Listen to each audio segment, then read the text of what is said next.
Hi, my name is Thomas, aka MrWartburg, and this is the 47th episode of the MrWartburg Show. It has been a while since the last MrWartburg Show I reviewed Doctor Strange with Joey. Got a little burnt out doing the weekly Twitch streams, 2 Let's Plays a week, and the weekly MrWartburg Show, on top of getting kind of sick, whether it was Crohn's or fevers and colds and things like that, because my immune system's not so great because I've said Crohn's and the drugs for the Crohn's, and so on and so forth. But I'm back and I'm recording 4, maybe 5 episodes today that will come out weekly or daily towards the end of the week, so that way I can kind of get caught up to the number where I wanted to be for MrWartburg shows at the end of 2016. Now, for the 47th episode, I'm going to be talking about Rogue One. I was going to do this with Joey, but then, timing just didn't work out because we went to a late show and he had an early shift the next day. So the timing really didn't work out. We didn't get back here until 12:30 the night of the showing, so it was not exactly perfect for as far as recording a video. And I kind of like the fact that I've taken a little longer to marinate on the film and actually saw it a second time with my dad. He liked it, but he didn't like it as much as the original trilogy, which is still his pinnacle. And he did like Force Awakens as well. He thought this movie didn't hit those highs. And in part, I think he's right. Mostly because it is a very different type of film than a Star Wars saga story, which is very sci-fi fantasy, epic, good versus evil, a little bit of like science fiction mysticism thrown in there with the Force and all this things going on there. And one of the things that has always struck me as more odd about the Star Wars films specifically is that it's set in a time of war. Like all of except for Phantom Menace, they're all in a time of war. Like war is going on, and war isn't really portrayed very darkly or very realistically in the Star Wars movies. Characters don't really deal with pain and loss outside of Empire Strikes Back, which is pretty dark and written by, a guy that wrote that moment in Force Awakens, Lawrence Kasdan. And I think part of that is a symptom of the fact that George Lucas just doesn't get showing that as a director. Look at all the movies he directed. There's pretty dark stuff going on. You don't really feel it. You're left with this happy-go-lucky, everyone's going to hold hand at the end ceremony in both Phantom Menace and A New Hope after some pretty horrific events just happened. And they don't really touch on it as much. You look at Force Awakens, which is a beat for beat A New Hope, more or less, but done so much better. Specifically like the moments with Finn getting his back sliced open and the fact that he's not okay. He's paralyzed, unconscious, maybe paralyzed, but unconscious at the end of the film. And Han has died and all these things have happened and you feel the characters dealing with it. You don't in the movies directed by Lucas.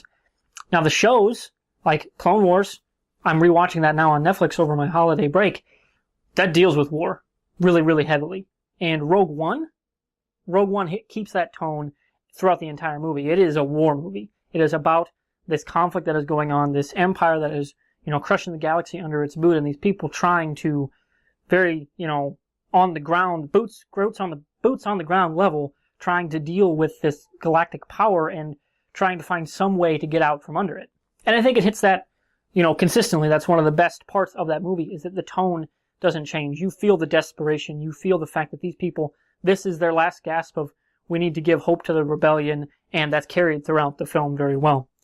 Now, the characters aren't served the best outside of Jyn and the comic relief character in K2, voiced awesomely by Alan Tudyk, by the way. Jyn Erso gets the longest introduction, rightfully so, because she is the lead in this movie, so we get a better sense of her motivations, where she's at, why she's doing what she's doing, and her interactions with various other characters. Now, a lot of the stuff with her was apparently cut.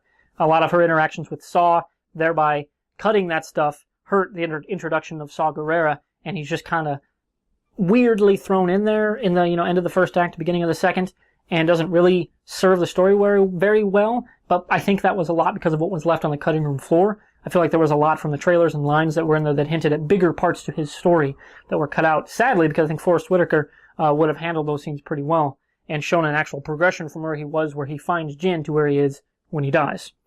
Cassian, I think his last name maybe Andor, I think is his last name, doesn't really get a lot of character moments. He has little tiny bits and pieces, but there's no, you don't really connect with him, which I think is the biggest problem of the movie, especially that first act. You were just jumping around, all these different places to set up this fucking amazing third act, by the way.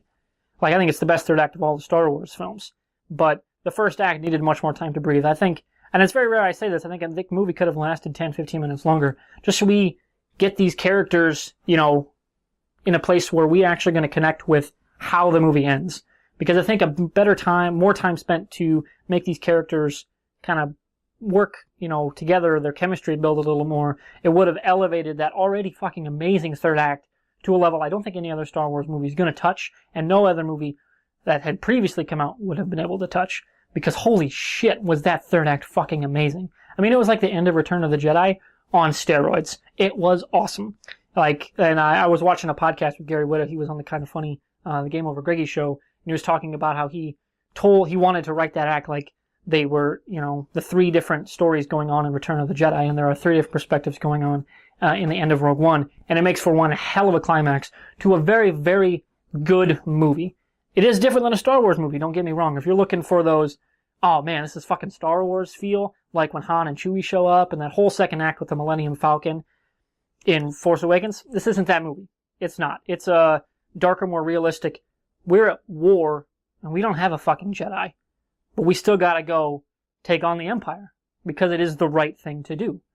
And I think that the movie really hits that home throughout it, and if you're looking for that kind of experience in Star Wars, it's definitely right up your alley, and I enjoyed the shit out of it. I'm planning on seeing it a third time, because my local, really, really cheap theater has it for another week yet.